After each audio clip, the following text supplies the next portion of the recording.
Sunday के Sunday केवल church आना काफी नहीं है। अगर पापों का शुद्धिकरण चाहिए तो रेगुलरली कलीसिया के संगति में होना बहुत ज्यादा जरूरी है। हम में से कई सारे लोग अपने जीवन के परिस्थितियों के अनुसार जो है हम अपनी बुलाहट में चलते हैं।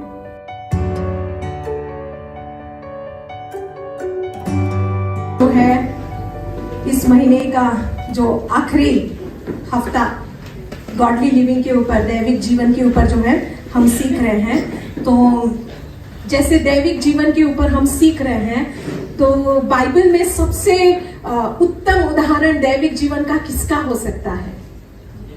यस, यीशु मसीह का। करेक्ट। तो उनके जीवन से जो है आज कुछ बातों को हम सीखेंगे। बेस्ट उदाहरण यीशु मसीह हैं, जिन्होंने संपूर्ण रीति से जो है एक दैविक जीवन को जो है जिया, और उन्हीं के जीवन से जो है आज हम 6 बातों को सीखेंगे। Okay, we will learn 6 points. हम 6 बातों को जो है हम सीखेंगे। मेरे साथ खोलिएगा सबसे पहले लूका का किताब, उसका 2 अध्याय और उसका 49 वचन 49। लूका 2 का 49। कोई हमारे लिए हिंदी में पढ़ दीजिएगा। उसने उनसे कहा, तुम मुझे क्यों ढूंढते थे? हाँ, क्या नहीं जानते थे कि मुझे अपने पिता के भवन में होना आवश्यक है? हालेलुया। सो यहाँ पे हम ये चीज देखते हैं। इसके पीछे का संदर्भ हम सभी को शायद पता है। करेक्ट, कि यीशु मसीह को 12 साल वो उम्र के थे और अपने माता पिता के साथ वो मंदिर में गए थे, यरूशलेम मंदिर में। लौटते समय वो अपने माता पिता के साथ नहीं आए, और जब उनके माता पिता उनको ढूंढते ढूंढते वापस मंदिर में गए तो क्या पाते हैं? वो कई सारे विद्वानों के साथ, डॉक्टर्स के साथ बात कर रहे हैं 12 साल, और उनसे जो है वार्तालाप, प्रश्न उत्तर हो रहा है वहां पे।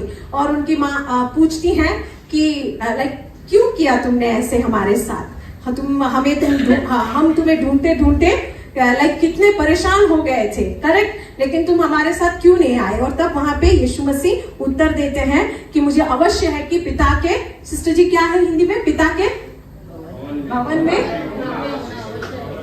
ओके, अब पिता के भवन में रहना अवश्य। एक्चुअली इंग्लिश में लिखा गया है that I must be about my father's business। मेरे पिता का जो बिजनेस है उसमें मुझे रहना ही होगा। ओके, किसी के पास दूसरे कोई इंग्लिश वर्जन है? मेरे पास NKJV है। किसी के पास और कोई दूसरा वर्जन है? NLT पास्टर के पास है। NIV, yes please। And he said to them, why did you seek me? Did you not know that I must be about my father's business? Yes, father's business। क्या, क्यों ढूंढ रहे थे? क्या तुम लोगों को नहीं पता कि मुझे अपने पिता का काम करना है, पिता का बिजनेस संभालना है? ओके, इस तरह के लहजे से जो है उन्होंने बात किया था। हिंदी में अनुवाद सही नहीं है। हिंदी में लिखा गया है कि पिता के भवन में होना अवश्य है, लेकिन इंग्लिश में लिखा गया कि उनकी बिजनेस में काम करना मुझे कंपल्सरी है। इट इज ऐसा है। सबसे पहली बात हम यीशु मसीह के जीवन से सीखेंगे कि उन्होंने किस रीति से जो है पवित्र जीवन, ईश्वरीय जीवन को जिया। ओके, अगर यीशु मसीह ईश्वरीय जीवन को जिए तो हमारे लिए उनको कॉपी करना इजी है या पॉसिबल है या इम्पॉसिबल है? पॉसिबल है। क्यों? क्योंकि उन्होंने ईश्वरीय जीवन को शरीर में होकर जिया। अपने ईश्वरीय गुणों का और ईश्वरीय स्वभाव का उन्होंने इस्तेमाल नहीं किया ईश्वरीय जीवन जीने के लिए। वो शरीर में होकर, हमारे जैसे शरीर में होकर उन्होंने ईश्वरीय जीवन को जिया। इसलिए आपके लिए और मेरे लिए ईश्वरीय जीवन जीना पॉसिबल है। Praise the name of the Lord, hallelujah. तो इसीलिए आज उनके जीवन से जो 6 बातों को हम सीखेंगे तो उससे जो है हम सीख पाएंगे जो है कि हम जो है उनके जीवन से उन बातों को लेंगे और जो है हम उस तरह के जीवन को हम जिएंगे। ओके, सबसे पहला point, Jesus had the right conviction. यीशु के पास जो है सही बातों के लिए बोध था। इसको थोड़ा समझाती हूं। ओके, हिंदी में इसका अनुवाद उतना अच्छा नहीं है, लेकिन हर व्यक्ति वही करता है जो उसको सही लगता है। समझ में आया?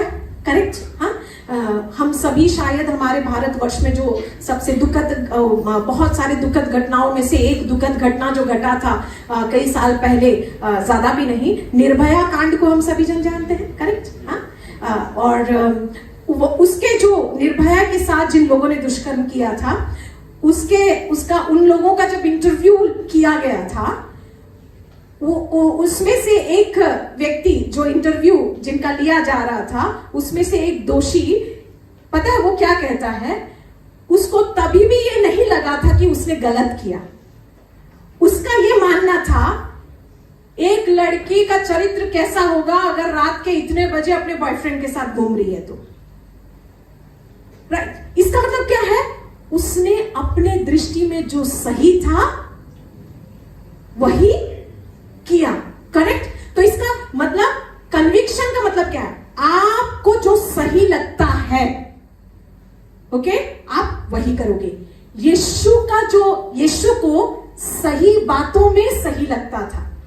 समझ में आया? Jesus had the right conviction. यीशु को सही बात जो एक्चुअल में होना चाहिए, उन्हीं बातों के प्रति उनके हृदय में बोध था कि ये सही है और यही करना चाहिए। हम में से बहुत सारे लोगों का कन्विक्शन बहुत गलत है।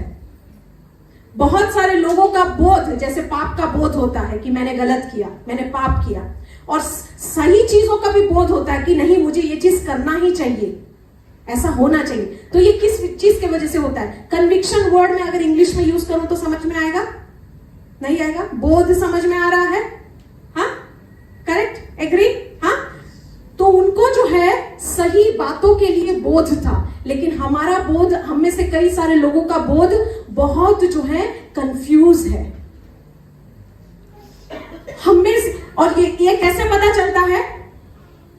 यीशु मसीह को जब जो है उनको बोला गया कि तुमने हमें ऐसा क्यों परेशान किया, उन्होंने कहा तुम्हें नहीं पता, आप लोगों को क्या नहीं पता कि मुझे अपने पिता के बिजनेस में होना चाहिए। करेक्ट? इसका मतलब क्या था? उनके लिए उनका बोध इतना सही था, सही चीजों के लिए था उनका बोध, जिसके वजह से क्या था? उनके लिए अपनी बुलाहट पर चलना जो है सर्वोपरि था। His priority was to walk in his calling. और हम में से कई सारे लोग अपने जीवन के परिस्थितियों के अनुसार जो है हम अपनी बुलाहट में चलते हैं। आज अगर हमारे जीवन की परिस्थिति बहुत खराब है तो हम में से बहुत कम लोग ऐसे होंगे जो पुलपिट से भी सेवकाई करने के लिए हाँ बोले, या किसी के लिए प्रार्थना करने के लिए हाँ बोले, लेकिन हम अपने ही चीजों में हम दबे रहते हैं, बिकॉज हमारा कन्विक्शन राइट नहीं है, हमारा बोध सही नहीं है। हमें क्या लगता है, अरे खुद इतने परेशानी में हूं, मैं क्या दूसरों की सेवा कर पाऊं? करेक्ट? यीशु का बोध ऐसा नहीं था। यीशु का बोध था, प्रभु ने मुझे काम दिया है, पिता परमेश्वर ने काम दिया है, चाहे दुनिया इधर का उधर हो जाए, मुझे वो करना ही है। Praise the name of the Lord, hallelujah. कोई भी चीज से वो डिस्ट्रैक्ट हुए क्या? नहीं हुए। करेक्ट? और अपनी बुलाहट में चलने के लिए उन्होंने पूरा प्लानिंग कर लिया था। 30 साल तक माता पिता के अधीन में रहना है, उसके बाद फुल टाइम मिनिस्ट्री में जाना है, चाहे कुछ भी हो जाए। फुल टाइम मिनिस्ट्री में गए, उनको डिस्ट्रैक्ट करने के लिए ऐसी कड़वी बातें यीशु के ऊपर बोली जाती थी। अगर शायद हम उस जगह पर होते, हमको बहुत बुरा लग जाता, हम मिनिस्ट्री छोड़ देते हैं। बट यीशु नहीं छोड़े, क्योंकि उनका बोध सही था। मर जाए कोई, ये भाषा का इस्तेमाल नहीं करना चाहिए, बट एक्चुअली देखा जाए तो बोलते हैं ना कि भाड़ में जाए। करेक्ट? हाँ, मुझे जो फोकस है मेरा बस उसी में चलना है मुझे। एंड देन उन्होंने ना हर्ट हुए, उन्होंने जो है ना कंट्रोवर्सी के बीच में वो नहीं गए। किसी के साथ वाद विवाद करने में उनको कोई इंटरेस्ट नहीं। किसी के साथ वाद विवाद किया, जिसको बोलना था बोल देते थे, चले आते थे, और जिसको नहीं बोलना था वो 100 बातें भी सुना कर जाता था, यीशु के मुंह से कुछ नहीं निकलता था। उनका केवल एक ही फोकस, राइट कन्विक्शन, कि मुझे मेरे कॉलिंग को पूरा करना है। Hallelujah. He was not distracted by anything of this world. वो इस पृथ्वी के किसी भी चीज से डिस्ट्रैक्टेड नहीं हुए। और डिस्ट्रैक्शन क्या क्या था? चोट लगना, बुरा लगना, किसी के साथ वाद विवाद करना, कंट्रोवर्सीज में फंसना। जब यीशु के विषय में कहा गया, क्या इसको हम नहीं जानते हैं जिसकी मां मरियम है और जिसके जो है भाई बहन जो है याकूब और यूहन्ना है, इसको क्या हम नहीं जानते? पता है, एक प्रभु के दास से मुझे उसका अलग ही दृष्टिकोण पता चला। हो सकता है कि उनका दृष्टिकोण गलत हो या फिर मैं भी गलत हो सकती हूँ। नॉर्मली उस जमाने में भी अगर किसी के बच्चे को अगर रेफर किया जाता है तो बाप के नाम से रेफर किया जाता है। करेक्ट। लेकिन यीशु का कहा गया कि इसकी मां मरियम है, क्या हम नहीं जानते हैं? बिकॉज यीशु की माता जो है विवाह से पहले गर्भवती हो गई थी। तो यीशु को उस लपेटे में लेने के लिए भी शत्रु ने कोशिश किया। यीशु ने कुछ नहीं किया। यीशु को कंट्रोवर्सी चाहिए ही नहीं था। Praise the name of the Lord, hallelujah. हम कुछ सीख रहे हैं। His conviction was very right. उनका बोध जो है बहुत सही था। उनका बोध सही चीजों के लिए था। मुझे पिता के बुलाहट में चलना है। उनके लिए पिता की बुलाहट को पूरी करना वो टॉप प्रायोरिटी था, वो सबसे उच्च स्थान में था। ओके, ठीक है। हम जो है सेकंड पॉइंट में जाएंगे। लूका 4:4 हम देखेंगे। कोई हमारे लिए पढ़ दीजिएगा। यीशु ने उसे उत्तर दिया, हाँ, मनुष्य केवल रोटी से जीवित न रहेगा। हाँ, परंतु परमेश्वर के मुख से निकले हर एक वचन से वो जीवित रहेगा। करेक्ट। हाँ। दूसरी बात जो यीशु से हम सीखेंगे, जो अपने जीवन में हम अप्लाई करेंगे पवित्र जीवन को जीने के लिए, ईश्वरीय जीवन को जीने के लिए, वो ये है, जीसस प्रोक्लेम्ड द वर्ड। यीशु ने जो है वचन की घोषणा की। ओके, यहाँ पे हमको ये संदर्भ को भी हम जानते हैं। यीशु 40 दिन तक उपवास में थे। करेक्ट। हाँ। एंड उपवास के उपवास खत्म होते ही उनका क्या हुआ? परीक्षा हुआ। शत्रु उनके सामने 3 परीक्षाओं को लेकर आया और तीनों परीक्षाओं में यीशु ने वचन बोलकर जो है शत्रु की परीक्षा से वो विजयी हुए। करेक्ट। शत्रु के ऊपर जो वो विजयी हुए। सो यहाँ पे हम एक चीज को देखेंगे। अगर आप लूका का 4:1 और 2 पढ़िएगा सिस्टर, वहां पे पढ़ेंगे तो कुछ बातों को हम सीखेंगे।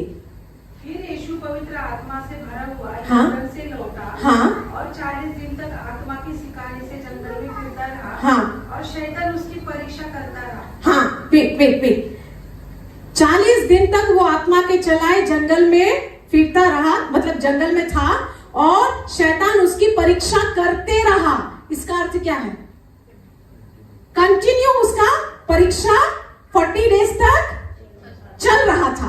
बाइबल में 40 डेज खत्म होने के बाद के 3 परीक्षा मेंशन है, लेकिन 40 डेज तक कंटिन्यूअसली यीशु को परीक्षा हो रहा है। क्या परीक्षाएं की वो मेंशन नहीं है, लेकिन इतना पता है कि 40 डेज कंटिन्यूअसली यीशु को परीक्षा हुआ। करेक्ट। लूका से हम पढ़ते हैं। थैंक यू सिस्टर जी, बैठ जाएंगे आप।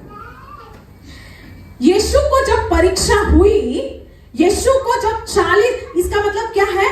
40 दिन तक शैतान उनके पीछे पड़ा रहा कि वो पाप करे। हम में से कितने लोगों के पीछे शैतान 40 डेज तक कंटिन्यूअसली पड़ा है पाप करवाने के लिए? करेक्ट ना? हम गिव अप करते हैं या गिव अप नहीं किया है? राइट। करेक्ट। ओके, हम सभी जानते हैं हमारा आंसर क्या है।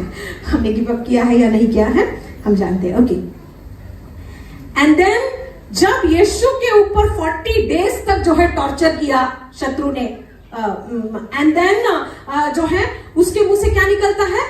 वचन। और लूका का 6:45 में क्या लिखा हुआ है? कोई पढ़िएगा हमारे लिए। Luke chapter 6:45। भला मनुष्य अपने मन के भले भंडार से भली बातें निकालता है। हाँ। और बुरा मनुष्य अपने मन के बुरे भंडार से बुरी बातें निकालता है। हाँ। क्योंकि जो मन में भरा है वही उसके मुंह पर आता है। हालेलुया। जो मन में भरा है वही मुंह से निकलकर आता है। करेक्ट। यीशु के मन में क्या भरा था? वचन भरा था। इसके लिए जब टॉर्चर भी हुए क्या निकला? वचन निकला। करेक्ट। ओके, प्रभु के एक दास ने जो है प्रचार को, मैं ये बहुत साल पहले की बात है, लगभग 10-15 साल पहले की बात है, वो बोल रहे थे कि बाइबल में किसी अगर यीशु को सच में अगर शत्रु ने परीक्षा किया फिजिकली अगर यीशु को परीक्षा किया तो यीशु को मंदिर के ऊपर लेकर गया, ये कैसे किसी ने ना देखा। यीशु को यरूशलेम मंदिर के ऊपर शैतान लेकर जाता है और क्या बोलता है कि यहां से कूद जा, करेक्ट। और अगर तू सच में परमेश्वर का पुत्र है तो स्वर्गदूत आएंगे कि तेरे पांव जो है जमीन पे ना लगे, पत्थर पर ना ठोकर खाए। ये भजन संहिता 91 में लिखा गया है, करेक्ट। अगर ये बात सच में शारीरिक में होती तो यीशु, यरूशलेम मंदिर बहुत ऊंचा था, उसके ऊपर वो गए थे तो किसी ने कैसे नहीं देखा। सो उनका ऐसा मानना है, हम गलत, ये गलत भी हो सकता है, लेकिन मुझे ये चीज बहुत प्रभावशाली लगा, इसके लिए मैं बोल रही हूं। आप अगर इस बात को यकीन करेंगे तो भी, यकीन करें या ना करें तो भी जो है हम सभी जन स्वर्ग जाएंगे, ठीक है ना। आप मेरे से अगर सहमत हो या ना भी हो, इससे कोई फर्क नहीं पड़ता है। उनका कहना है कि यीशु मसीह की ये सारी परीक्षाएं उनके माइंड में हो रही थी, उनके माइंड में इस तरह के विचार जो है शत्रु डाल रहा था। हम में से जब भी कोई परीक्षा में पड़ता है, सबसे पहले हम कहां पे जूझते हैं? माइंड में ही इस तरह के ख्याल आते हैं कि लाइक हम, दिमाग खराब हो जाता है, करेक्ट। और उनका कहना था कि ये सारे प्रकार के थॉट्स यहां पे शत्रु ने डाला। कितना सही कितना गलत है नहीं बोल सकते, लेकिन मुझे बहुत प्रभावशाली लगा। ये लगा कि लाइक इस तरह से अगर देखा जाए तो सच में बाबा बहुत पावरफुल है। एंड देन हम क्या देखते हैं कि मन में उनका अटैक हुआ, करेक्ट। और वचन कहता है कि हृदय, जो अंदर होता है वही मुंह से निकलता है। तो यीशु के अंदर वचन था, इसीलिए यीशु ने उस वचन के द्वारा ही जो है उस शत्रु पर जय पाया। और एक बात, क्या चीज जो है हम ज्यादा सोचते हैं, जिस चीज को हम बहुत ज्यादा ट्रेजर करते हैं, जिस चीज को हम बहुत ज्यादा जो है हमारे लिए बहुमूल्य होता है, उस विषय में हमारा मन ज्यादा लगता है, हाँ या नहीं? करेक्ट, हाँ, ओके। तो यहां पे हम क्या सीखेंगे कि यीशु के मन में, इसका मतलब क्या है, उनके माइंड में ही उन्होंने शत्रु को हरा दिया। Hallelujah, praise the name of the Lord. जैसे ही, और हराया कैसे? मन में बस सोचे, क्योंकि हम जो सोचते हैं वही मुंह से निकलता है, और जो सोचते हैं और मुंह से निकलता है वही काम को हमारा हाथ करता है, करेक्ट। यीशु के मन में शत्रु ने डाला, भूख लग रही है खा ले। यीशु के मुंह से वही निकला जो उनके लिए सबसे ज्यादा बहुमूल्य था। मनुष्य केवल रोटी से न जिएगा, लेकिन परमेश्वर के लिखे हुए हर एक वचन से जीवित रहेगा। उनके मुंह से वचन निकला, इसीलिए उनके हाथ से भी वचन का ही कार्य हुआ। Hallelujah, praise the name of the Lord. तो इसका मतलब क्या है कि हम क्या सोचते हैं वो बहुत मायने रखता है, करेक्ट। हम क्या सोचते हैं वो बहुत ज्यादा मायने रखता है। और यीशु ने कौन से सिद्धांत का इस्तेमाल किया, जो दूसरा कुरिन्थियों 10 का 5 और 6 में लिखा हुआ है, पढ़िएगा जल्दी से जल्दी। तो हम कल्पनाओं को, हाँ, हमारे ऊंची बात को, हाँ, परमेश्वर की पहचान के विरोध में उठती है, हाँ, खंडन करते हैं। हालेलुया, क्या करते हैं? खंडन करते हैं। और हाँ, और हर एक भावना को पेश करके, हाँ, मसीह का आज्ञाकारी बना देते हैं। हर एक विचार को और भावना को, विचार और भावना हमारे शरीर के कौन से हिस्से में होता है? और यहीं पे उन्होंने शत्रु को हरा दिया। शत्रु ने एक वचन को डाला, थॉट को डाला, भूख लग रहा है खा लो, करेक्ट। यही ना, अगर सिंपल भाषा में बोल रहे हैं, फास्टिंग खत्म हो गया ना, खा लो। तो उसके बाद में हम देखेंगे, लेकिन फिलिपियों 4 के 8 के अनुसार यीशु बस कौन सी चीजों पर सोच रहे थे? और एक बार पढ़ेंगे सिस्टर, फिलिपी 4 का 8 जल्दी से। जो बातें सत्य है, वेट, धीरे से। यीशु केवल उन्हीं बातों को सोच रहे थे जो सत्य है। उसके बाद और जो बातें आदरणीय जो बातें आदरणीय है केवल उन्हीं बातों को उन्होंने सोचा। और जो बातें उचित है और जो बातें पवित्र है जो बातें पवित्र है और जो बातें सुहावनी है और जो बातें मन भावनी है निदान जो सद्गुण और प्रशंसा की बातें यस उन्हीं पर ध्यान लगाया करो। उन्हीं पर ध्यान लगाया। इसका मतलब क्या है? अगर पवित्र जीवन, ईश्वरीय जीवन जीना है, सोच का जीवन जो है पवित्र होना बहुत ज्यादा जरूरी है। क्या सोचते हो मायने रखता है। अगर गॉडली लाइफ जीना है, क्या सोचते हो मायने रखता है। आप अपने आप को पूछिएगा कि ज्यादातर समय आप कौन सी बात को सोचते हो। जो बातें सोचते हो फिलिपियों 4:8 के अनुसार वो बातें इस श्रेणी में आती हैं या नहीं है। जो बातें सोचते हो क्या वो सच है वचन के अनुसार। जो बातें सोचते हो क्या प्रभु की दृष्टि में वो आदरणीय है। जो बातें सोचते हो क्या वो प्रशंसा के लायक है। जो बातें सोचते हो क्या वो बातें पवित्र है। क्या वो बातें उचित है, सोचना चाहिए। क्या वो बातें सद्गुण की बातें हैं या नेगेटिव बातें हैं। क्या वो बातें जो है मन भावनी है या नहीं। ये राइट होगा तो पवित्र ईश्वरीय जीवन जी सकते हैं। और यीशु का ये राइट था। क्यों राइट था? क्योंकि उनके अंदर वचन भरा हुआ था और वचन को ही वो सोचते थे। इसीलिए जब प्रेशर आया, टॉर्चर आया, वचन ही मुंह से निकला। Hallelujah, praise the name of the Lord. Okay, हम तीसरे पॉइंट में जाएंगे। तीसरा पॉइंट पहला यूहन्ना 1:7 हम देखेंगे। कोई हमारे लिए पढ़ दीजिएगा प्लीज। पहला यूहन्ना 1:7। पर यदि जैसा वह ज्योति में है, हाँ, वैसे ही हम भी ज्योति में चले। हाँ, तो एक दूसरे से सहभागिता रखें। हालेलुया। और उसके पुत्र यीशु का लहू हमें सब पापों से शुद्ध करता है। Okay, praise the Lord. Thank you sister ji, बैठ जाएंगे। यहाँ पे जो तीसरा पॉइंट ये है, Jesus never had broken relationships. यीशु के कभी भी किसी के साथ भी उनका रिश्ता नहीं टूटा था या रिश्ते में अनबन नहीं थी। करेक्ट? हाँ, ये पॉइंट क्यों मैंने कहा अभी हम देखेंगे। ओके, धीरे धीरे से पढ़ते हैं। पर यदि जैसे वह ज्योति में है, मतलब यदि जैसे वह मतलब कौन? यीशु। पर यदि जैसे यीशु ज्योति में है वैसे ही हम भी ज्योति में चले। इसका मतलब यीशु जैसे ज्योति में चला था, हमें भी वैसे ही ज्योति में चलना चाहिए। तो यीशु ने कैसे ज्योति में चला? तो एक दूसरे से सहभागिता रखते हैं। और तो इसका यीशु का सहभागिता अपने शिष्यों के साथ था या नहीं? रेगुलर था, दिन में एक दिन था, हफ्तों में 7 दिन था। और पिता के साथ उसका सहभागिता कितने दिन था? हफ्ते में 7 दिन था। तो उनका रिलेशनशिप एक दूसरे के साथ एवरीडे था। उनका रिलेशनशिप पिता परमेश्वर के साथ एवरीडे था। तो दोनों में से एक नहीं करने से चलेगा? दोनों में से एक नहीं करने से नहीं चलेगा, दोनों चाहिए। करेक्ट? जैसे वह ज्योति में है वैसे हम भी ज्योति में चले, तो जो कोई ज्योति में चलता है वही केवल यीशु के जैसे एक दूसरे के साथ संगति करता है और पिता के साथ भी संगति करता है।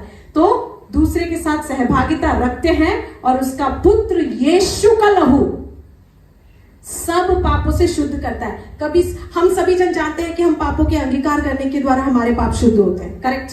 हम पापों को छोड़ने के द्वारा हमारे पाप शुद्ध होते हैं। ये कौन से टेंस में है?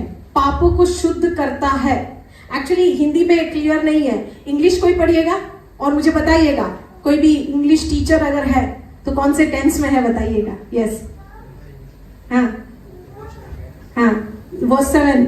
But if we walk in the light, हाँ as He is in the light, हाँ we have fellowship with one another. हाँ, And the blood of Jesus, His Son, cleanses us from all sin. Okay. And to cleanse us from all our unrighteousness. Actually अगर इसका KGB version में पढ़ेंगे तो ये continuous tense में है। Purifies us from all sin. Purifies us from all since. This is a continuous process. तो ये लगातार चलते जाता है। की क्षमा चाहिए, शुद्धिकरण चाहिए, पापों का शुद्धिकरण चाहिए, तो कलीसिया में एक दूसरे के साथ संगति करना कंपलसरी है। संडे के संडे केवल चर्च आना कंपलसरी काफी नहीं है। अगर पापों का शुद्धिकरण चाहिए तो हर रेगुलरली कलीसिया के संगति में होना बहुत ज्यादा जरूरी है। यीशु फिजिकली फेलोशिप करते थे। जितने हम में से बहुत सारे लोग जो है, कलीसिया में बहुत सारे एक्टिविटीज है, करेक्ट। ट्यूसडे को मेंटर्स मीट होता है, पास्टर भरत रहते हैं। उसके बाद वेंसडे को हमारा बाइबल स्टडी होता है, थर्सडे को जो है हाउस चर्च होता है, करेक्ट। एंड सैटरडे को हमारा फास्टिंग प्रेयर होता है, रात को जो है सैटरडे प्रेयर होता है, करेक्ट। हाँ, हम में से कितने लोग हर एक एक्टिविटी में शामिल हैं? अगर नहीं है दैट मीन्स हम संगति नहीं कर रहे हैं यीशु के जैसे। हो सकता है कि हम हफ्ते के 7 दिन हम परमेश्वर के सामने वी आर प्रेइंग, हम प्रार्थना कर रहे हैं, हम वचन को पढ़ रहे हैं, जीवन सही है, लेकिन इस वचन के अनुसार संगति एक दूसरे के साथ और परमेश्वर के साथ, तभी क्या होगा? हमारे पाप शुद्ध होते रहेंगे। करेक्ट? हम कुछ सीख रहे हैं, हम कुछ सीख रहे हैं। Yes yes. सो एंड और एक चीज यहां पे हम देखेंगे, भजन संगीता 1 का 1 कोई पढ़ दीजिएगा। मैं थोड़ा और फास्ट जाऊंगी, ठीक है। भजन संगीता 1 का 1 कोई पढ़ दीजिएगा। क्या ही धन्य है वो पुरुष जो हाँ। दुष्टों की युक्ति पर नहीं चलता, हाँ। और न पापियों के मार्ग में खड़ा होता, हाँ। और न ठट्ठा करने वालों की मंडली में बैठता है। हाँ हाँ, ठीक है, ओके, थैंक यू सिस्टर जी। हाँ, क्योंकि हमें परमेश्वर ने, मनुष्य को सोशल एनिमल कहा जाता है, सामाजिक प्राणी कहा जाता है। मनुष्य कभी भी अकेला नहीं अपना जीवन गुजार सकता है, करेक्ट। परमेश्वर ने हमें सोसाइटी में एक सहभागिता में रहने के लिए बुलाया है, ठीक है ना। हमारे पास एक परिवार होता है, या हमारे पास एक समाज होता है, हमारे फ्रेंड सर्कल होते हैं। हम कभी भी अलग करके अपने जीवन को नहीं जी सकते हैं। हर एक मनुष्य को कोई ना कोई चाहिए जिससे जो है वो अपने हृदय की बात को बांटे, करेक्ट, जिससे जो है वो सलाह ले या अपना मन को हल्का करे।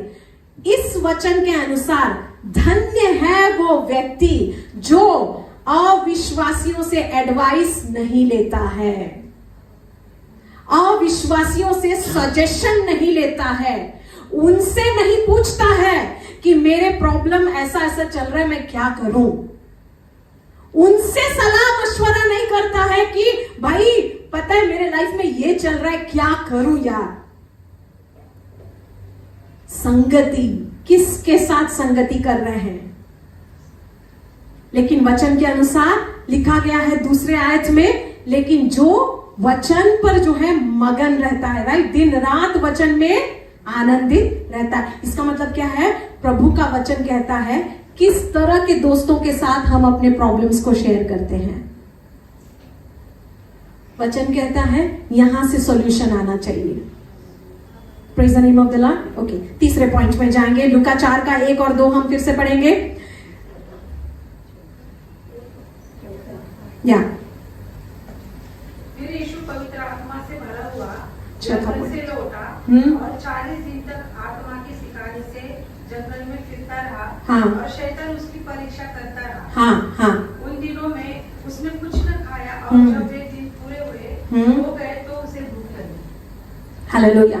यीशु मसीह आत्मा में बहुत ही मजबूत व्यक्ति था। चौथा पॉइंट यह है, Jesus was strong in the spirit. यीशु जो है आत्मा में बहुत मजबूत थे। और यहां पे जो है हम क्या देखते हैं कि यीशु मसीह जो है उन्होंने कभी कॉम्प्रोमाइज नहीं किया, कभी समझौता नहीं किया। ओके, यीशु का तो फास्टिंग खत्म हो गया था, लेकिन शैतान के टाइमिंग पर वो जो है भोजन खाना नहीं चाहा। उन्होंने फास्टिंग खत्म हो गया था, 4 बज चुके थे, मतलब हमारी भाषा के हिसाब से जैसे हम लोग 4 या 5 बजे कभी भी आप फास्टिंग तोड़ते हैं, तो शत्रु अगर मन में खाने का लालच ला रहा था तो फास्टिंग तो खत्म हो गया, खाने में क्या बुराई। But he did not take his offer. उसने उसके टाइमिंग पर कॉम्प्रोमाइज नहीं किया, बोला कि जब पवित्र आत्मा मुझे अगुवाई करेंगे तभी मैं खाऊंगा, तूने मुझे दिया इसके लिए मैं नहीं खाऊंगा। ओके, वो आत्मा में बहुत स्ट्रांग थे, हाँ। एंड 40 दिन तक तो टॉर्चर करता रहा। 40 दिन के बाद जब यीशु को जो है फाइनली उन परीक्षाओं को जब यीशु को लेकर आया, वचन में लिखा हुआ है उसको भूख लगी थी। इसका मतलब क्या है? मैंने भी अपने जीवन में देखा है कि मैं शारीरिक तौर पे जब ज्यादा थक जाती हूं या मेंटली जब ज्यादा थक जाती हूं, तभी मैं बहुत ज्यादा मेरे चांसेस होते हैं कि मैं मोबाइल में ज्यादा टाइम स्पेंड करूं। जस्ट लेटो बेड में और थोड़ा सा स्क्रॉल करो, रिलैक्स करो। दैट्स द टाइम मेरे आई एम वल्नरेबल। मैं जानती हूं कि ओके नाउ सो जब हम शारीरिक तौर पर थके होते हैं तभी पाप करने के चांसेस बहुत ज्यादा होते हैं। जब मानसिक तौर पर थके होते हैं तभी पाप करने के चांसेस ज्यादा होते हैं। यीशु आत्मा में इतना दृढ़ था कि उसने कभी कॉम्प्रोमाइज नहीं किया। ओके, और एक चीज मुझे बहुत अच्छा लगा जो पवित्र आत्मा मुझे सिखा रहे थे, वो ये कि खाने जैसा छोटे चीज के साथ कॉम्प्रोमाइज नहीं किया, इसीलिए आगे चलकर क्रूस के साथ भी वो कॉम्प्रोमाइज नहीं किया। Hallelujah, praise the name of the Lord. क्यों जो है छोटे चीज में कॉम्प्रोमाइज नहीं करना इंपॉर्टेंट है, सीखते हैं। Sorry, what is that? Songs of Solomon, श्रेष्ठ गीत, या श्रेष्ठ गीत, करेक्ट। श्रेष्ठ गीत आप पढ़े हैं या नहीं बाइबल में? सॉन्ग्स ऑफ सोलोमन, हाँ, श्रेष्ठ गीत। श्रेष्ठ गीत है ना हिंदी में? यस। उसका 2:15, श्रेष्ठ गीत 2:15, सॉन्ग्स ऑफ सोलोमन। जो छोटी लोमड़ियां दाख की बारियों को बिगाड़ती है, हाँ, उन्हें पकड़ ले, हाँ, क्योंकि हमारी दाख की बारियां में फूल लगे हैं। छोटी लोमड़ियां दाग की बारी को बिगाड़ते हैं, करेक्ट। बड़ी लोमड़ियां नहीं, छोटी लोमड़ियां, हाँ, थोड़े थोड़े से कॉम्प्रोमाइज, छोटे छोटे कॉम्प्रोमाइज हमारे लाइफ को डिस्ट्रॉय करती हैं, आत्मिक जीवन को डिस्ट्रॉय। उदाहरण देती हूं, जैसे पहले से ही वचन का तैयारी मैं करती हूं, ठीक है ना, तो हफ्ते के पहले से ही मैं तैयारी किया था मैंने, लेकिन मुझे सेटिस्फाई नहीं था।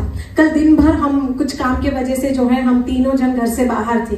We were totally exhausted. शाम को आई थिंक 5 बजे के करीब कुछ घर पे हम लोग पहुंचे, फिर टोटली टायर्ड। लेकिन मुझे पता था कि लाइक कैसे भी करके जो है मुझे वचन का फाइनल टच मुझे करना है, and then I have to.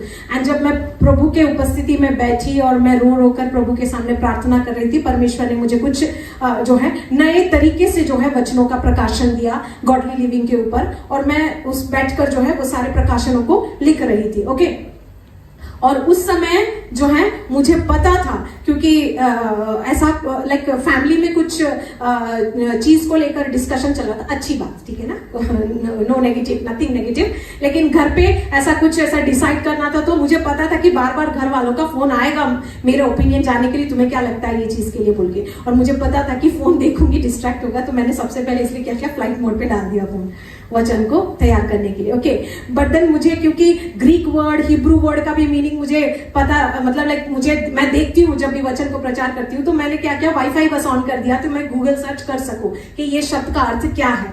तो उसमें कई सारे मैसेजेस आ रहे थे। It was tempting for me कि घर वालों ने क्या डिसाइड किया है। ये मेरे लिए बहुत प्रलोभन था कि लाइक एक बार मोबाइल मैसेजेस ऊपर स्क्रॉल करके देख लूं कि क्या है। ओके, एंड उसी समय यही वाला प्रिपेयर कर रही थी कि छोटे छोटे कॉम्प्रोमाइज, पर I said no, I will not scroll down. आजकल आता है ना, बिना मैसेज देखे भी ऊपर से ऐसा पढ़ लेती हूँ, करेक्ट। हाँ, बहुत टेम्पटेशन हो रहा था कि देख लो। इट्स अ स्मॉल एग्जाम्पल, छोटा सा कॉम्प्रोमाइज। और परमेश्वर ने मुझे कहा, छोटा कॉम्प्रोमाइज ही लाइफ को डिस्ट्रॉय करता है, क्योंकि छोटा कॉम्प्रोमाइज हमारे विवेक को मार देता है धीरे धीरे करके। क्योंकि हमें लगता है इतना ही से तो बात है, खाना ही तो है, खाने में क्या प्रॉब्लम है, correct. Okay, because Jesus did not compromise on such a little thing as food. He did not compromise on carrying the cross as well. Small things, a small thing like looking into the phone, breaking the fast for food, little bit of hi hello relationship. का नहीं, मेरा बस ऐसे ही hi hello वाला ही relationship है, बस मैं ऐसे ही फोन पे बात करती हूँ, ज्यादा कुछ नहीं है। स्मॉल थिंग्स डिस्ट्रॉय कर देता है हमारे दाख की बारी को। करेक्ट? हाँ, हमारी दाख की बारी को छोटा कॉम्प्रोमाइज, बाइबल में नहीं लिखा गया है कि बड़े कॉम्प्रोमाइज के बारे में, छोटा compromise. Okay okay, next point पे जाते हैं, 5वां पॉइंट। Jesus prayed. इब्रानियों का किताब 5 का 7 और 8 हम देखेंगे। यीशु ने प्रार्थना किया। ओके, यीशु ने अपने देह में रहने के दिन में ऊंचे शब्द से पुकार कर और आंसू बहा कर उससे जो उसको मृत्यु से बचा सकता था, प्रार्थनाएं और विनती की और भक्ति के कारण उसकी सुनी गई। मुझे एम्प्लीफाइड वर्जन में ये वचन बहुत अच्छा लगा और मैंने ये चीज अपने जीवन में देखा है कि मेरा प्रार्थना का जीवन जितना स्ट्रांग होगा उतना ज्यादा जो है मुझे जो है मेरी जो भी कमजोरियां हैं उस पर मैं हावी हो पाती हूँ। और प्रार्थना का जीवन जब कमजोर होता है तो हम जो है अपने प्रॉब्लम्स के ऊपर हावी नहीं होते हैं। किसी किसी का कमजोरी है गुस्सा, किसी का कमजोरी है खाना, किसी का कमजोरी है शॉपिंग करना, किसी का कमजोरी है पैसे ऐसे उड़ा देते हैं, किसी का कमजोरी है एक दूसरे को पेट में बात नहीं रख पाते हैं, दे जस्ट वो बोल देते हैं। ठीक है, किसी का कमजोरी है समय को नष्ट करना, मोबाइल में ज्यादा समय को देखना, हम सभी की कमजोरियां हैं। करेक्ट? और वचन से हम सीखते हैं कि यीशु शरीर में होते समय वो रो कर प्रार्थना किया और इसके वजह से जो है उस परिस्थिति से वो बाहर निकल गया। हमारे निमेश भाई जो है बाइबल स्टडी सिखा रहे हैं। करेक्ट? यीशु के जैसा लाइक क्राइस्ट लाइक यीशु के जैसे बनने के ऊपर जो है वो बाइबल स्टडी ले रहे हैं और उन्होंने जो है पिछले क्लास में कहा था कि हमें कोशिश करना है। राइट? कोशिश करना है। करेक्ट? हाँ, अभी निकालिएगा एम्प्लीफाइड वर्जन में हिब्रू 5 का 7। यीशु ने कहां पे कोशिश किया ये देखते हैं। एम्प्लीफाइड वर्जन जल्द से जल्द कोई। उसने अपने देह में रहने नहीं सिस्टर जी, हिंदी में क्लियर नहीं है, हिंदी में क्लियर नहीं। इंग्लिश एम्प्लीफाइड वर्जन जल्दी से जल्दी। तुम्हारे पास है? नहीं है? Okay, NKJV। हाँ। In the days of his earthly life, हाँ, Jesus offered up both specific petitions हाँ, and urgent supplications हाँ, for that which he needed, हाँ, with fervent crying hmm, and tears to the one हाँ, who was always be able to save him from death. Okay, He has, हाँ, and he was heard hmm, because of his hmm, reverent hmm, submission हाँ। towards God. और एक version में लिखा गया है, मुझे नहीं पता कहां पे है, ही स्ट्राइव्ड इन प्रेयर लिखा गया है। उसने प्रार्थना में मतलब जी जान लगा दिया। ही स्ट्राइव्ड इन प्रेयर। ओके, वो कौन सा वर्जन है मुझे पता नहीं, लेकिन एम्प्लीफाइड वर्जन को खोल के रखो। ठीक है, यीशु ने अपने ईश्वरीय जीवन जीना आत्मिक बात है या शारीरिक बात है? आत्मिक है। करेक्ट? तो शरीर में कोशिश करने से कैसे होगा? आत्मिक बात को आत्मिकता में कोशिश करना है हमें, और इसीलिए यीशु ने ईश्वरीय जीवन को जीने के लिए आत्मिकता में कोशिश किया और उन्होंने जो है प्रार्थना में जो है जी जान लगा दिया। और कहा गया है कि ऊंचे ऊंचे शब्दों से पुकार कर और आंसू बहा कर उससे जो उसको मृत्यु से बचा सकता था, प्रार्थनाएं और विनती की और भक्ति के कारण उसकी सुनी गई। और पता है एम्प्लीफाइड वर्जन में कुछ बातें लिखी गई है, वो बातें ये है कि यीशु को जो है ईश्वरीय जीवन जीने की इतनी चाहत नहीं थी, ईश्वरीय जीवन जीने की जरूरत पड़ी उनको जरूरत मान पड़ी। देख, एक होता है इच्छा, एक होती है जरूरत। ठीक है ना? हमारी जरूरत कपड़े हैं, लेकिन हमारी इच्छा है कि थोड़े ज्यादा हो। बिना इच्छा नहीं भी होगा, इच्छा अगर पूरी नहीं भी होगी तो भी हम जीवित रह सकते हैं, लेकिन जरूरत पूरी होना ही चाहिए। करेक्ट? आपके पास अगर एक वक्त का खाने के लिए खाना नहीं है, आप अपनी इच्छा के बारे में नहीं सोचेंगे। आप किस लिए मेहनत करेंगे कि मुझे एक वक्त का खाना मिल जाए? यीशु के लिए ईश्वरीय जीवन जीना उसकी जरूरत, उसको लगा कि दिस इज माई नीड, ये मेरी जरूरत है। आपकी और मेरी ईश्वरीय जीवन जीना इच्छा है या जरूरत है?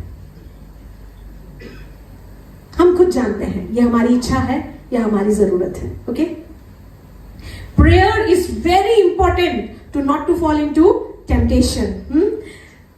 एंड देन यीशु के विषय में जो है हम सीखते हैं कि उन्होंने पिता को बहुत आदर किया और वो जानते थे कि ये पिता ही उन्हें बचा सकते हैं, पिता ही हमें हमारी सारी कमजोरियों के ऊपर जय दिला सकते हैं. इसके लिए हमें क्या करना है? यीशु के जैसे प्रार्थना को करना है. अगर हमारा प्रार्थना का समय कम है, हमें उस प्रार्थना के समय को बढ़ाना है. ओके, आखिरी पॉइंट हम देखेंगे, Jesus was lead by the spirit. छठा पॉइंट, लूका 4 का 1 और 2. सिस्टर जी पढ़ दिएगा, लूका उसका 4 का 1 और 2.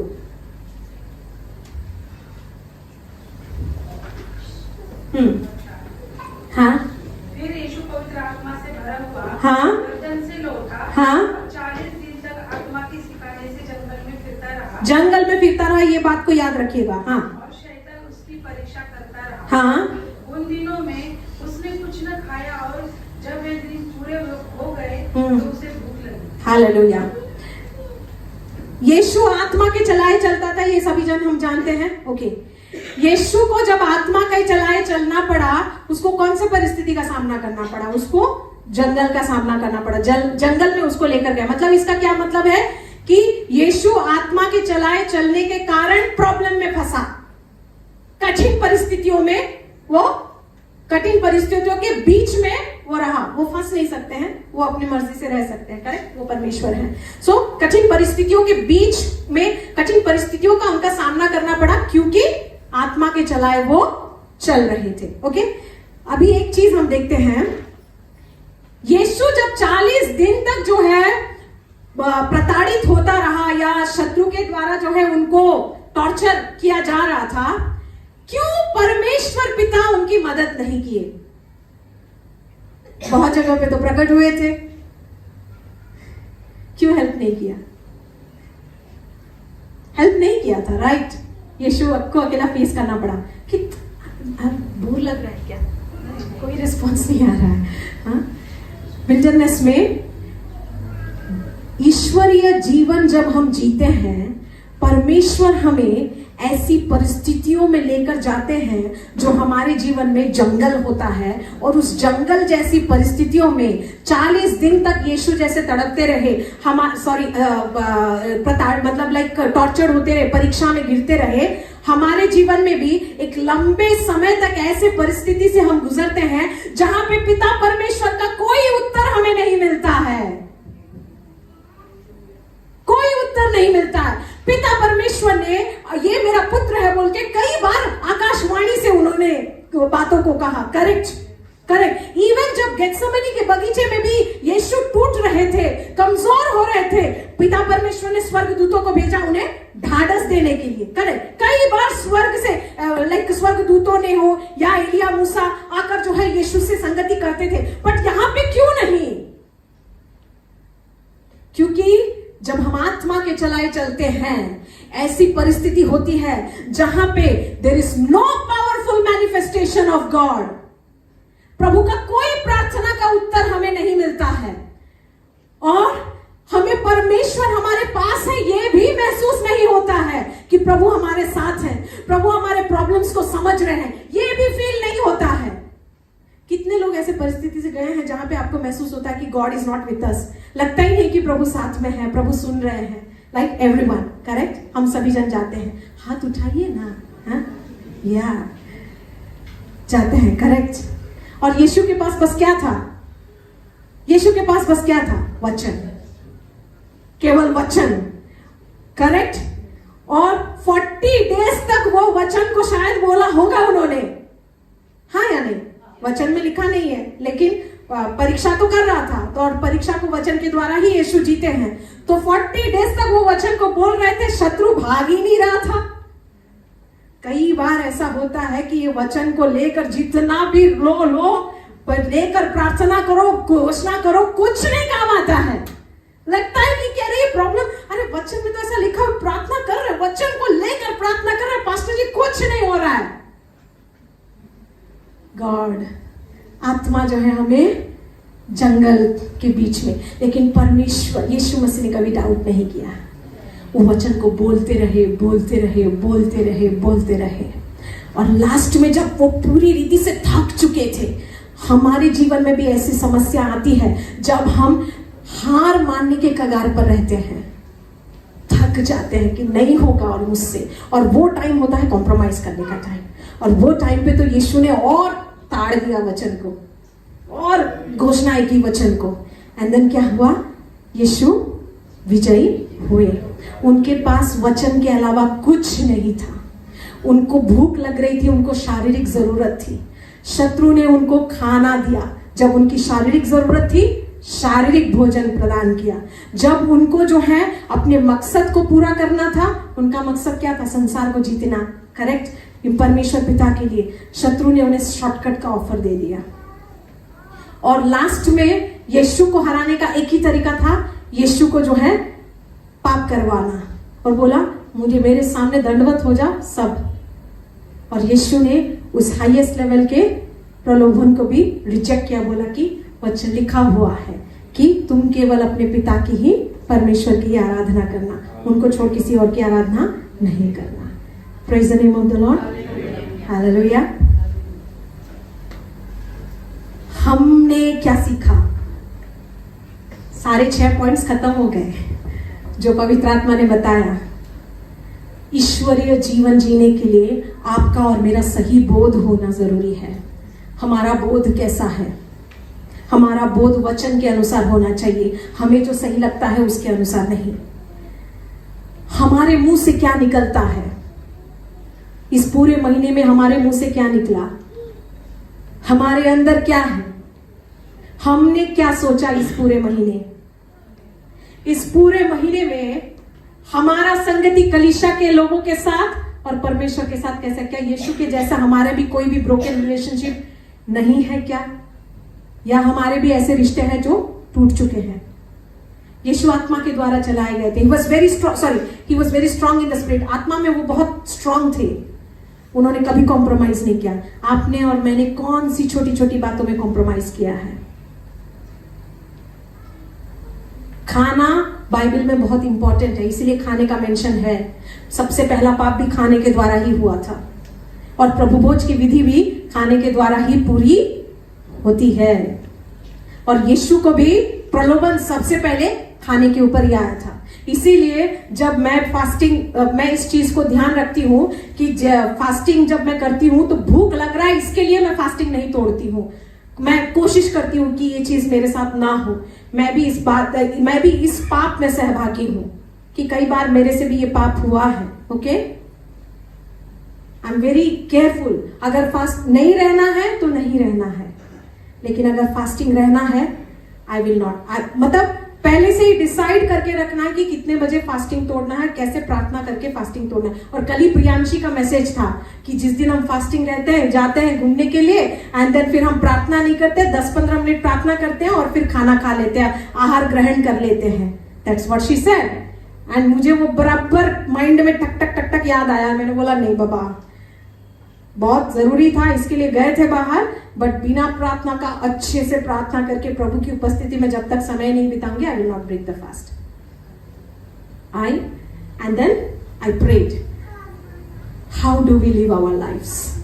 क्या हम यीशु के समान प्रार्थना करते हैं? क्या हम अपनी कमजोरियों के लिए रो रो कर प्रार्थना करते हैं? Lord deliver me from anger, मुझे इस एंगर इश्यू से डिलीवर कीजिए। मुझे बाइबल नहीं पढ़ना और प्रार्थना नहीं करने के लॉर्ड ये इच्छा से डिलीवर कीजिए। रो रो कर क्या हम प्रभु से मांगते हैं? क्या हम अपनी कमजोरियों के लिए प्रार्थना करते हैं?